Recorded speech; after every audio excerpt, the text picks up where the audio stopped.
হরে কৃষ্ণ বন্ধুরা, কেমন আছেন? আশা করি জানি সকলে ভালো আছেন এবং সুস্থ আছেন। ছোটো থেকে ভালোবাসা বড়দেরকে আমার প্রণাম। আজকের এই ভিডিওটি হচ্ছে যে যাদের বাড়িতে কুর্মদেব থাকে বা কচ্ছপ মূর্তি থাকে, সেইটা গৃহে কোন দিকে রাখা উচিত সেই বিষয় নিয়ে আজকে ভিডিওটি হতে চলেছে। জানতে হলে ভিডিওটি শেষ পর্যন্ত দেখতে থাকুন। তাহলে চলুন ভিডিওটি মূল পর্বে যাওয়া যাক। প্রাচীনকাল থেকে আমাদের বাস্তুশাস্ত্রে এই কচ্ছপের প্রতিকার হিসেবে ব্যবহৃত হয়ে আসছে। সাধারণ দুই ধরনের কচ্ছপ বাস্তুর প্রতিকার হিসেবে বেশি ব্যবহৃত হয়। একটা হচ্ছে পেতলের আর একটা হচ্ছে স্টিলের।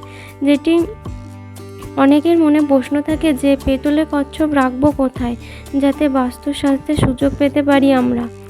এমনই জানতে বাড়িতে কচ্ছপ রাখলে বাড়িতে একটা পজিটিভ শক্তির প্রভাব পড়তে শুরু করে।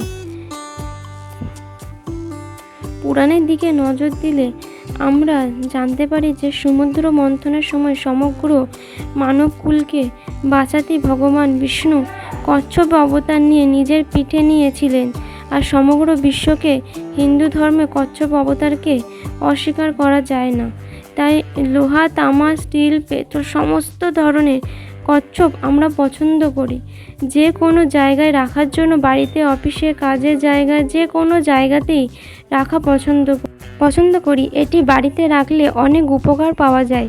যদি আপনি পেতলের কচ্ছপকে বাড়িতে রাখতে চান, তাহলে বাড়ির কেন্দ্রস্থানে ও ব্রহ্মস্থানে রাখতে হবে।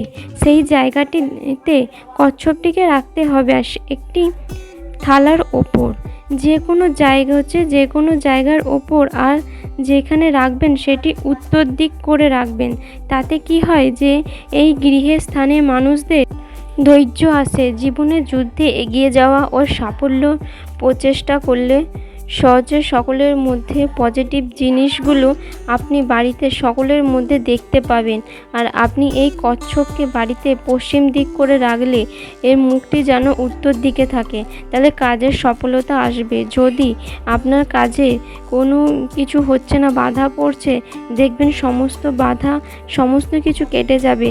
আর সবথেকে বড় কথা, আত্মবিশ্বাস কিন্তু এতটা বেড়ে যায় যে সফলতা আপনাকে ধরা না দিয়ে থাকতে পারবেন না।